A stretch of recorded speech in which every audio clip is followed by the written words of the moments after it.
MS solution CEO Muhammad ഷുഹൈബിന്റെ മുൻകൂർ ജാമ്യാപേക്ഷ തള്ളി. കോഴിക്കോട് ജില്ലാ അഡീഷണൽ സെഷൻസ് കോടതിയാണ് ജാമ്യാപേക്ഷ തള്ളിയിരിക്കുന്നത്. അബിന പീച്ചിറക്കൽ വിവരങ്ങളുമായിട്ട് ചേരുന്നു. എന്ത് കാരണങ്ങൾ പറഞ്ഞുകൊണ്ടാണ് ഷുഹൈബിന്റെ മുൻകൂർ ജാമ്യാപേക്ഷ തള്ളിയത്? MS ഈ ഒരു കോടതി ജാമ്യാപേക്ഷ തള്ളിയതിനു പിന്നാലെ ഷുഹൈബ് മുൻകൂർ ജാമ്യത്തിനായി ഹൈക്കോടതിയെ സമീപിക്കാനാണ് നീക്കം. അതേസമയം മുൻകൂർ ജാമ്യം തള്ളിയതോടെ ഷുഹൈബിനെ ഉടൻ കസ്റ്റഡിയിലെടുത്ത് ചോദ്യം ചെയ്യാനുള്ള നീക്കവും പോലീസിന്റെ ഭാഗത്തു നിന്നും ആരംഭിച്ചിട്ടുണ്ട് എന്നാണ് അറിയാൻ സാധിച്ചിരിക്കുന്നത്.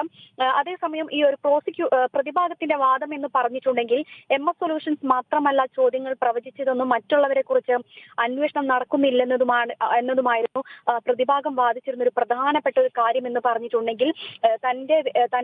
തന്റെ കക്ഷിയെ മാത്രമാണ് ഇതിൽ ഏറ്റവും കൂടുതൽ ഫോക്കസ് ചെയ്യുന്നത്.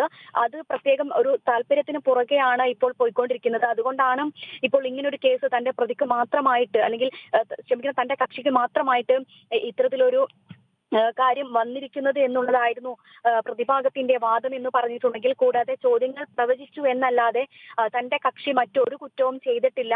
അത് ഒരു വരും എന്നുള്ളൊരു പ്രവചനം മാത്രമാണ് നടത്തിയത്. അല്ലാതെ കസ്റ്റഡിയിലെടുത്ത് ചോദ്യം ചെയ്യാനുള്ള കുറ്റമൊന്നും തന്റെ കക്ഷി ചെയ്തിട്ടില്ല എന്നുള്ളതായിരുന്നു പ്രതിഭാഗത്തിന്റെ ഭാഗത്തു നിന്നുണ്ടായിരുന്ന ഒരു വാദം എന്ന് പറഞ്ഞിട്ടുണ്ടെങ്കിൽ, അതേസമയം പ്രോസിക്യൂഷന്റെ വാദം എന്ന് പറഞ്ഞിട്ടുണ്ടെങ്കിൽ ഷുഹൈബ് വിദ്യാഭ്യാസ വകുപ്പ് ജീവനക്കാരുമായി ചേർന്ന് ഗൂഢാലോചന നടത്തി ചോദ്യപേപ്പർ ചോർത്തി എന്നതായിരുന്നു ഷുഹൈബ് ചെയ്തൊരു കുറ്റം എന്നാണ് പ്രോസിക്യൂഷൻ വാദിച്ചിരിക്കുന്നത്. ഇത് സംബന്ധിച്ച ഒരു അധിക റിപ്പോർട്ടും ക്രൈംബ്രാഞ്ച് കഴിഞ്ഞ ദിവസം കോടതിയിൽ സമർപ്പിച്ചിരുന്നു.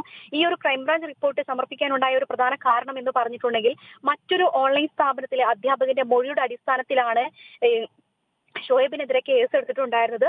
ഈ ഒരു കേസ് എന്തടിസ്ഥാനത്തിലാണ്, അല്ലെങ്കിൽ ആ ഒരു വീഡിയോ, ഈ ഒരു അധ്യാപകന്റെ ഒരു വീഡിയോയും അതുപോലെ തന്നെ അധ്യാപകന്റെ മൊഴി അടക്കമുള്ള വീഡിയോ ദൃശ്യങ്ങൾ അടങ്ങിയ DVD കഴിഞ്ഞ ദിവസം കോടതിയിൽ ഹാജരാക്കുന്നതിന് നിർദ്ദേശം നൽകിയിരുന്നു.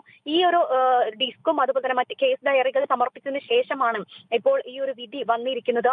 നിലവിൽ ഈ ഒരു കേസിൽ ഇപ്പോൾ ഷുഹൈബിന്റെ കേസ് തള്ളിയിരിക്കുകയാണ്. അതായത് ജാമ്യം തള്ളിയിരിക്കുന്ന ഒരു സാഹചര്യമാണ് ഉണ്ടായിരിക്കുന്നത്. അതായത് MS സൊല്യൂഷൻ CEO മുഹമ്മദ് ഷുഹൈബിന്റെ മുൻകൂർ ജാമ്യാപേക്ഷ തള്ളിയിരിക്കുന്നു കോഴിക്കോട് ജില്ലാ അഡീഷണൽ സെഷൻസ് കോടതി.